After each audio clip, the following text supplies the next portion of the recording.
आज हम हिरण्यगर्भ सूक्त का तीसरा मंत्र ले रहे हैं।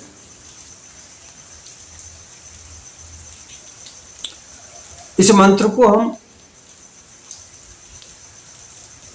वीडियो सुनने के बाद में उच्चारण करेंगे। इसके पहले कुछ बातें हम आपस में करेंगे। मेरा जो मुख्य उद्देश्य है वो ये है,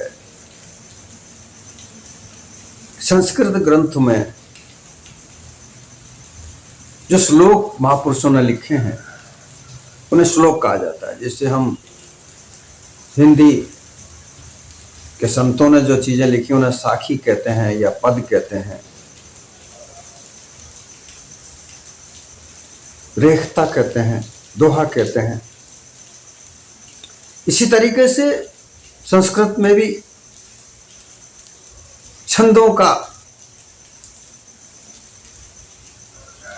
विवरण मिलता है और उन छंदों के आधार पर उन महापुरुषों ने लिखा है। जगती छंद, गायत्री छंद, ये छंदों के नाम है अलग अलग तरह के। जो मुख्य रूप से 6 छंद मिलते हैं, उन छंदों के आधार पर वहां श्लोक होते हैं। उन श्लोकों की जब टीकाकार टीका करते हैं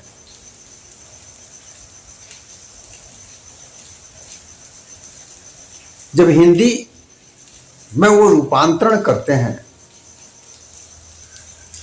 तो वो अपने अपने मत के अनुसार, अपने अपने विचारों के आधार पर, क्योंकि ऐसा देखा जाता है कि कई विद्वानों ने टीकाएं की, अलग अलग समय पे अलग अलग टीकाकारों ने अपनी अपनी टीकाएं। श्लोक एक ही है, उन श्लोकों के हिंदी रूपांतरण टीकाकरण में अंतर आ जाता है, भाव में अंतर आ जाता है, अर्थ में अंतर आ जाता है, प्रसंग में अंतर आ जाता है।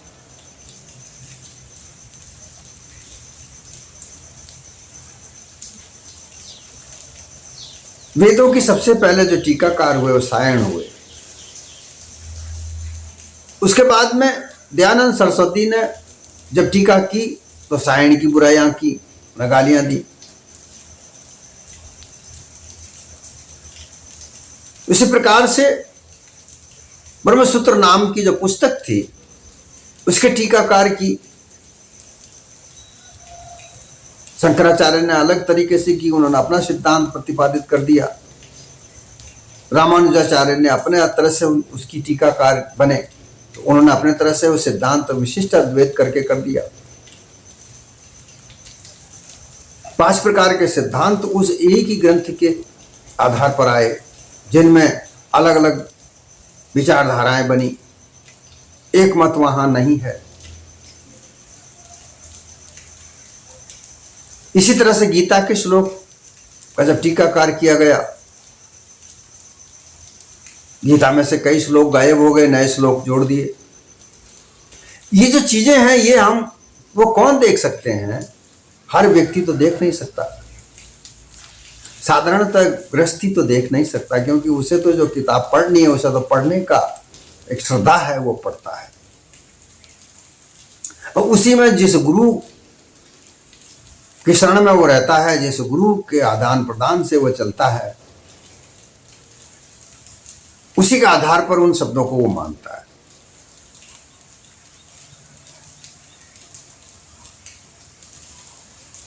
यही श्रद्धा अंधश्रद्धा में कब बदल जाती है इसका पता नहीं लगता। और इसीलिए बिना तर्क वितर्क किए जैसा श्लोक, जैसी किताब टीकाकार की उन्हें मिलती है, वो वैसा ही पढ़कर उस पर वैसा ही अपना विश्वास बना लेते हैं। समदृष्टि से व्याख्या करने पर जब पता चलता है कि बहुत सारे शब्द टीकाकारों ने अपनी तरफ से उसमें सम्मिलित कर दिए हैं, जिनका कोई प्रसंग नहीं, जिनका कोई भाव नहीं,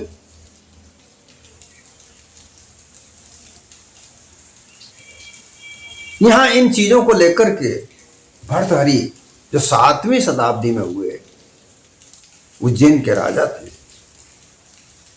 विक्रमादित्य उनके छोटे भाई थे, जो बाद में संन्यास ग्रहण किए। उन्होंने अपने वाक्प्रदीय नाम की पुस्तक में इन चीजों को सबको, क्योंकि वो व्याकरण करता थे, बहुत अच्छे व्याकरण के जानने वाले थे, उन्हें शब्द ब्रह्म को लेकर के जो बातें कही, जो वाक्य की रचना की, उनका बहुत बड़ा इसमें व्याकरण में बहुत बड़ा योगदान है। उन्होंने 8 नियम किसी पद की रचना के लिए, पद की व्याख्या करने के लिए बनाए, और यहीं पर घालमेल हो जाता है। जो विद्वान तर्ककर्ता होते हैं, उनके तर्कों को इन 8 नियमों का आधार देकर नकारा जाने की प्रयास किया जाता है, लेकिन उसमें शुद्धता यह है, असल भाव यह है कि वो अपने मत के अनुसार उसमें टीका कर रहे होते हैं। अपनी जो परंपरा है, जिस गुरु के साथ में वो रहे हैं, उन गुरु की परंपरा के आधार पर जो चीज मानी जा रही हैं, उन्हीं के आधार पर उनकी व्याख्या है। वहां समदृष्टा हो ही नहीं सकती, और जब तक समदृष्टा नहीं है, समान भाव नहीं है, निष्पक्षता नहीं है, तब तक इसी प्रकार से शास्त्रों के घालमेल हमारे सामने, जो विशेष व्यक्ति हैं, जो तर्क वितर्क करके जो उसमें यथार्थता को खोजते हैं, जो खोजी हैं, उन्हीं को मिलता है, वरना तो सभी जैसा ग्रंथ जिसे मिल गया वो उसे पढ़ते हैं, उन्हीं के आधार पर उनकी भावनाएं बनाते हैं। यहां जो 8 नियम बताए गए हैं, उन नियमों को भी मैं आपके समक्ष आपकी समझदारी के लिए बना दे रहा हूं। उनका श्लोक भी है भर्तृहरि का, जिस श्लोक के आधार पर ये 8 नियम निकल कर आते हैं।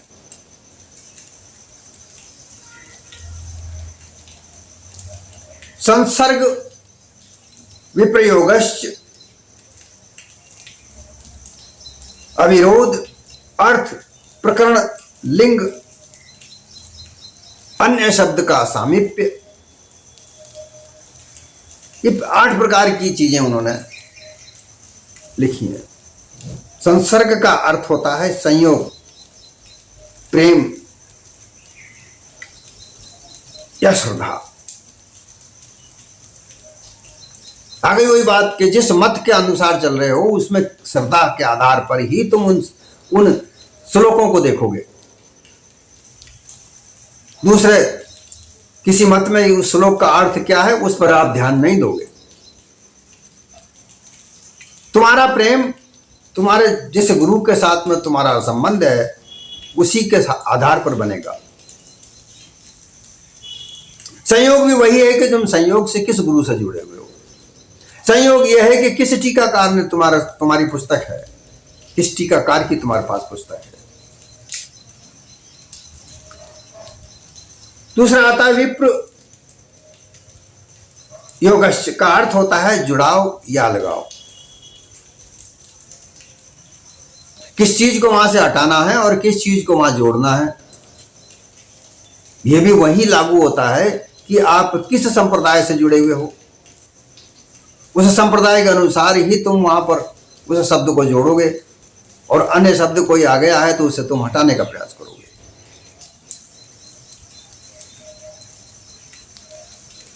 सहचार्य संग साथ, यहां भी वही बात आती है कि जिनका तुम संग कर रहे हो, जिनकी तुम संगति करते हो, जिन्होंने तुम्हें जैसा सिखाया है, वही बात के आधार पर तुम उसका अर्थ लगाने का प्रयास करोगे। अविरोध,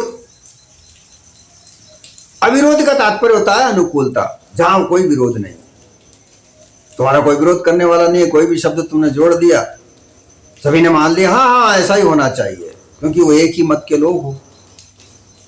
अन्य मत ने क्या किया उसके ऊपर कहीं ध्यान नहीं दिया, समदृष्टापन वहां है नहीं, इसलिए वो चीजें मान्य हो जाती हैं। अर्थ जो शब्द के आधार पर अर्थ है, जो शब्द वहां पर लिखा है, विद्वान ने जो श्लोक लिखा है, सह अर्थ सहित उसका जो अगर अर्थ करेंगे, विश्लेषण करेंगे तो वह अलग निकलेगा। प्रकरण वो किस प्रकरण के आधार पर है, कोई भी श्लोक है वहां उस कोई भी चीज पद या श्लोक या साखी या लिखी जाती है तो उसका एक आधार होता है, प्रसंग होता है, प्रकरण होता है, उसके आधार पर भी शब्दों का जोड़ तोड़ होता है। लिंग पुरुष स्त्री यहां कोई विशेष बात नहीं है, और पर है भी सही कि कोई बात स्त्री के लिए कही जा रही है तो स्त्री के आधार पर ही वहां पर विचार किया जाएगा, पुरुष के आधार पर की जा रही है तो पुरुष के आधार पर ही विचार किया जाएगा।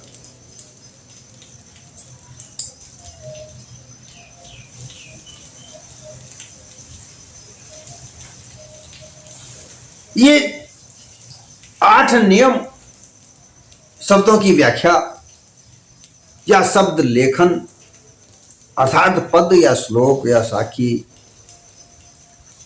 या भजन लिखने में जो बातें आती हैं वो इन 8 नियमों के पालन करते हुए लिखना चाहिए। यहां यह भी विचार नहीं आया कि कोई भी अगर पद लिखा जाए, भजन लिखा जाए या कोई गद्य भी लिखा जाए, अर्थात तो गद्य और पद 2 चीज होती हैं साहित्य में। गद्य उन्हें कहा जाता है जो विस्तार पूर्वक कोई बात को लिखा जाए, तो वहां भी प्रसंग के आधार पर इन 8 नियमों का पालन करना चाहिए और करते हैं, और उसी के आधार पर बड़ी बड़ी पुस्तकें भी लिखते हैं। वहां फिर समालोचना भी नहीं होती।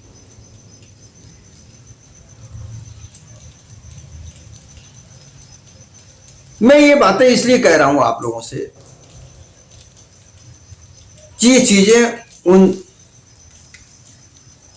शास्त्रों में जो बहुत सारी बातें अपनी तरह से जो वहां आवश्यक नहीं थी, होने नहीं चाहिए, जबरदस्ती से अपनी तरफ से टीकाकारों ने जोड़ा है अपने मत पंथ के आधार पर, अपने संप्रदाय के आधार पर, उसे हमें देखना चाहिए और उन श्लोकों को निष्पक्ष होकर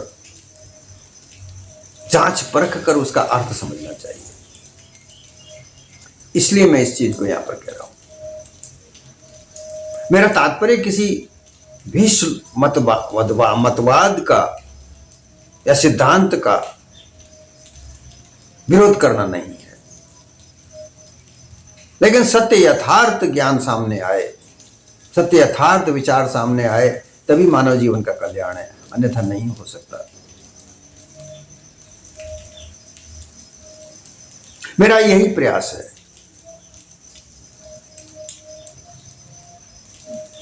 अन्यथा इसी तरह से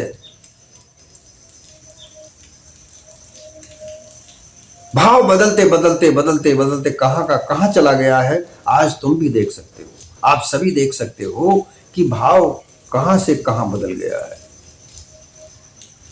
आज प्रेम की बात कहां से कहां चली गई है, व्यवहार कैसा हो गया है, स्वार्थ का इतना बड़ा व्यापार चल रहा है जो सबकी समझ से बाहर है, सब नहीं समझ सकते, लेकिन जो मनन चिंतन करते हैं वही समझ सकते हैं, लेकिन मनन चिंतन करने वाले बहुत कम लोग हैं। कहां फुर्सत पड़ रही है मनन चिंतन की, जरूरत पड़ती तो है, लेकिन वो उस बात को क्षणिक भाव में समझते हैं और फिर निकल जाते हैं अपने पथ पर, जो कि उन्हें जिस पे चलना ही है। हमें यह सौभाग्य मिला है, इसलिए हम इस सौभाग्य का आपके प्रति सद्भावना रखते हुए इनका प्रचार करना जरूरी समझते हैं। इसलिए आप अपने आप को इसी तरह से ढालें। आगे हम श्लोक देखते हैं, फिर उसके बाद में उस पर बात करेंगे। तीसरा मंत्र है ओम यः प्राणतो निमिषतो महित्वैक इद्राजा जगतो बभूव य ईशे यस्य द्विपदश्चतुष्पदः कस्मै देवाय हविषा विधेम। यह अर्थात जो परमपिता परमेश्वर प्राणतः श्वास प्रश्वास लेने वाले और निमिषतः अर्थात पलकें झपकाने वाले जगतः संपूर्ण प्राणी समूह के महित्वा एक इत राजा बभूव अपनी महिमा के कारण एकमात्र राजा नियंत्रक या स्वामी है। और यह द्विपदः चतुष्पदः ईशे जो 2 पैरों वाले और 4 पैरों वाले, यहां भी वही प्रकारांतर से कहा गया सभी प्राणियों के ईशः अर्थात स्वामी है। कस्मयी देवाय हविषा विधेम उस सुख स्वरूप परम पिता परमेश्वर के लिए हम अपनी श्रद्धा और भक्ति अर्पित करें। ये जो श्लोक है ऋग्वेद के 10वें मंडल में है, 121वां सूक्त कहा जाता है। इस सूक्त में 10 मंत्र हैं, जिसका तीसरा मंत्र ये है। हम 2 मंत्र सुन चुके हैं, ये तीसरा मंत्र आज है। जो मंत्र को पहले पढ़ते हैं अपन, हम यहाँ पर कैसा मंत्र है ये मंत्र कहता है, लिखा हुआ है, यह प्रणतो निमिषतो महित्व कह इंद्रजा जगतो बभूव यह ईशिक अस्य द्विपदश्च पदश्च कस्मै देवाय हविषा विधेम। अब इसके अर्थ का आधार पर, जैसा कि हमने अभी वीडियो सुना, आप उस वीडियो में परमात्मा, आत्मा, ईश्वर आदि शब्द को जोड़कर देखा गया है। उसी के आधार पर वो व्याख्याकार व्याख्या कर रहे हैं। लेकिन यहां पर ईश्वर नाम की कहीं पर कोई चीज नहीं है। ईशे का तात्पर्य होता है एक महत्व, वो महत्वपूर्ण, जो महत्वपूर्ण है, जो 2 पद 4 पद शरीर को धारण किए हुए है, वो कौन है? कौन सा देवता है जिसको हम पूजें, जिसको हम हवि देकर विधेम उसकी पूजा करें? अर्थात यज्ञों का उस समय कार्य था, यज्ञ करते थे लोग, आज भी करते हैं। आज उसका रूप छोटा हो गया है और उसको विद्वानों ने अपनी तरह से कह दिया है कि एक होता है तर्पण, एक होता है होम, एक होता है यज्ञ। तो आज भी अग्नि जलाकर उस पर जो तर्पण करते हैं, अर्थात उसमें घी डालते हैं, अन्न के छोटे छोटे कण डालते हैं, उसे तर्पण कहते हैं। जल आदि छोड़कर जो हम श्रद्धा व्यक्त करते हैं, फूल, जल, अन्न, इनको हम अर्पित करके जो श्रद्धा हमारी दर्शाते हैं, उसे तर्पण कहते हैं। और एक छोटी सी यज्ञ वेदी बनाकर कुछ श्लोकों के द्वारा हवन सामग्री को डालकर हम जो आयोजन करते हैं उसे होम करते हैं। और फिर यज्ञ, बड़े बड़े कार्यक्रम होते हैं, यज्ञ का अनुष्ठान बड़ा होता है। तो यहां यही कहा जा रहा है कि हम जो वो श्रद्धा युक्त जो तर्पण या यज्ञ या होम में की जाने वाली आहुति है, जो द्रव्य वहां पर उस अग्नि में समर्पित किया जाता है, वो हम किस देवता के लिए करें? क्योंकि वहां कोई देवता नहीं है।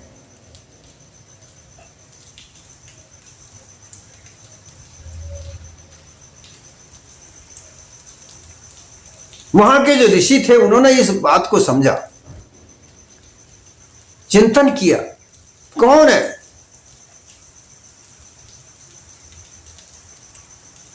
जिसने चार पदों का शरीर धारण कर रखा, 2 पदों का शरीर धारण कर रखा है, अर्थात 84 लाख योनियां धारण कर रखी हैं, वो कौन है? कोई ईश्वर तो नहीं, या परमात्मा तो नहीं, वह जीव ही है। लेकिन व्याख्याकार उसे वहां पर ब्रह्म या ईश्वर या परमात्मा कह करके अपने संप्रदाय, अपने मत, अपनी परंपरा को ही वहां दर्शाना चाहते हैं। और यहीं पर अपने अपने मतवादी लोग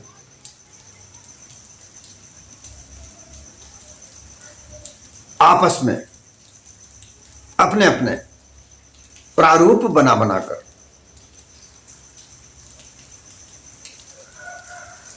आयोजन करते हैं, एक दूसरे को अपने साथ जोड़ते हैं, और यहीं पर उस धर्म के नाम पर जो व्यापार है वह चलता है, जिससे कोई किसी प्रकार का कोई कल्याण नहीं है। लोगों के बीच में भी अलग अलग श्रद्धावंत लोगों की भावना भी आहत होती भी हैं, और फिर श्रद्धाओं को लेकर झगड़े होते हैं। इसलिए आवश्यक है निष्पक्ष दृष्टिकोण रखें।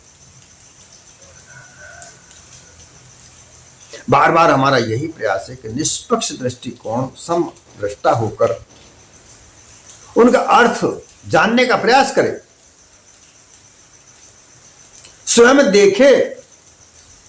हिंदी तो सभी पढ़ते हैं, जो संस्कृत भाषा जो लिपि है वह देवनागरी लिपि कही जाती है, नागरी लिपि कही जाती है, उसमें देव बाद में जोड़ दिया।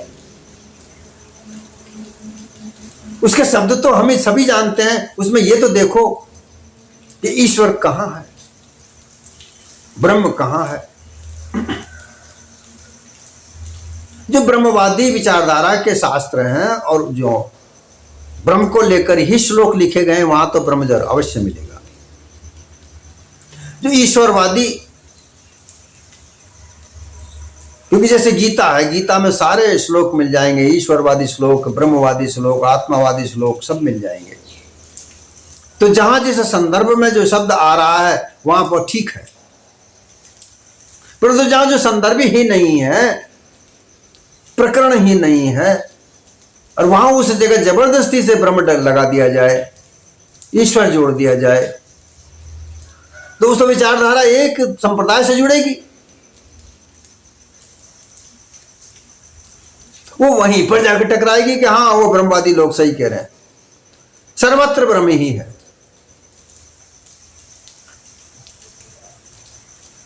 लेकिन जो समदृष्टा है वो ये जानते हैं कि ब्रह्म एक ज्ञान मात्र है।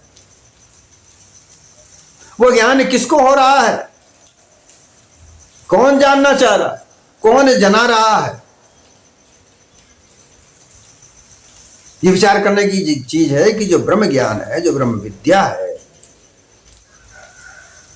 जो ब्रह्म विद्या के गुरु हैं, जो जानते हैं, जो जानकार हैं, वो अपने शिष्यों को ब्रह्म विद्या सिखाते हैं कि इस विद्या से तुम्हारा कल्याण होगा और तुम निर्मुक्त स्थिति को प्राप्त कर सकोगे। इसको सीखने का कारण क्या कि संसार में मानव दुखी है। इस बात को देखा, मनीषियों ने देखा, महापुरुषों ने देखा कि संसार में कोई भी सुखी नहीं है।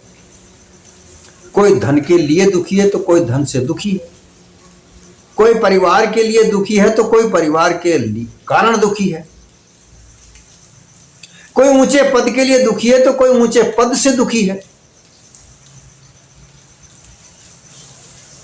कोई मान सम्मान से दुखी है तो कोई मान सम्मान के लिए दुखी है।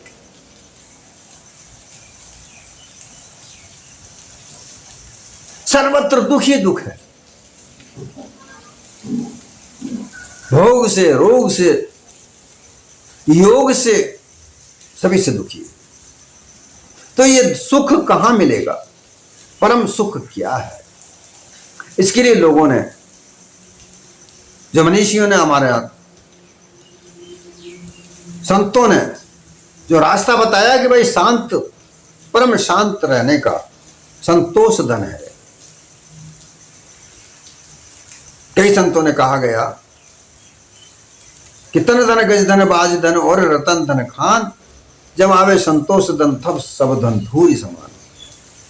संतोष प्राप्त करने का रास्ता बताया, शांतिप्रद रास्ता कायम करने के लिए बताया। फिर कहा गया ये कैसे, किसको मानने के लिए, हम इस रास्ते पर चलने के लिए किसको आराध्य करें। तो कोई ने ईश्वर बता दिया, कोई ने ब्रह्म बता दिया, कोई ने परमात्मा बता दिया, कोई ने 10 अवतारों को बता दिया, किसी ने देवी देवता बता दिए। अब इनमें द्वंद्वता मची, ये बड़ा कि ये बड़ा, कौन बड़ा है, किसको बड़ा माने। क्योंकि मानव प्रकृति ऐसी है, इसके अंदर जिज्ञासाएं बहुत पैदा होती हैं। जिज्ञासाओं को शांत करने का जो तरीका है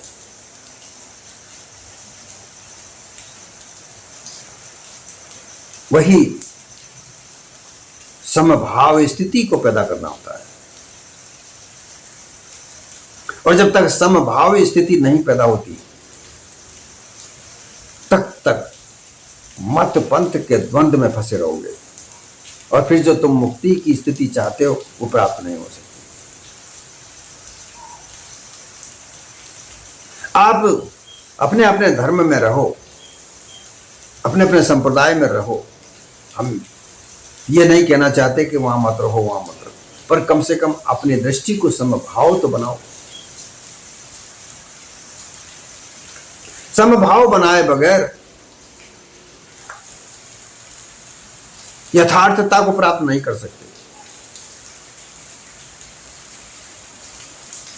यथार्थता मिली ही नहीं सकती, कहीं ना कहीं किसी ना किसी का आधार आपको रखना पड़ेगा।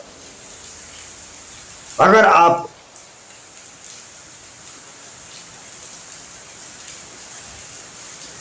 निर्द्वंद रहना चाहते हो तो आपको समभाव दृष्टि पैदा करनी ही पड़ेगी, निष्पक्षता लानी ही पड़ेगी। और बिना निष्पक्षता लाए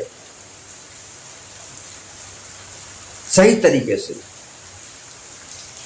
आप एक सच्चे विचारक नहीं बन सकते, मुक्त स्थिति को प्राप्त नहीं कर सकते।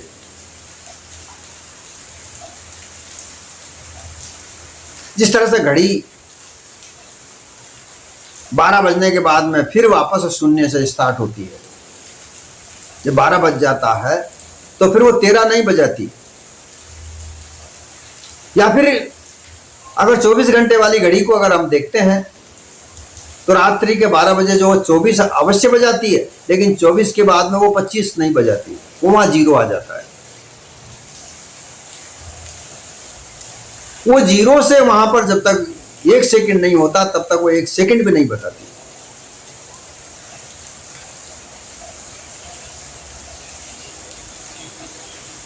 फिर वहीं से गणना शुरू होती है, 15 मिनट, 40 मिनट और 60 मिनट होने के बाद में वो 1 घंटा बताती है, उसी की गिनती चालू होती है। लेकिन वही 24 घंटे के बाद में वह 0 पर चलती है। तात्पर्य यहां ये होता है कि 0 का तात्पर्य कि आप निष्पक्ष भाव से रहो, किसी पक्ष या विपक्ष को मत अपने मन में आने दो, किसी का पक्ष भी मत करो, ना किसी का विपक्षता धारण करो।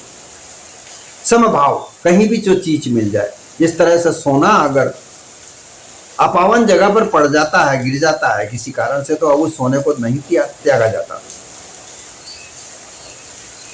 उसी तरह से असल बात अगर जहां भी मिलती है उसे वहां से धारण करो, परंतु किसी पक्ष को धारण मत करो। यही मानवता है। इसके अलावा मानवता कहीं हो ही नहीं सकती, फिर तो पशुता है। जब पशुता आती है तो फिर मार धार काट, लड़ाई झगड़े फसाद, वहां सौहार्द है ही नहीं।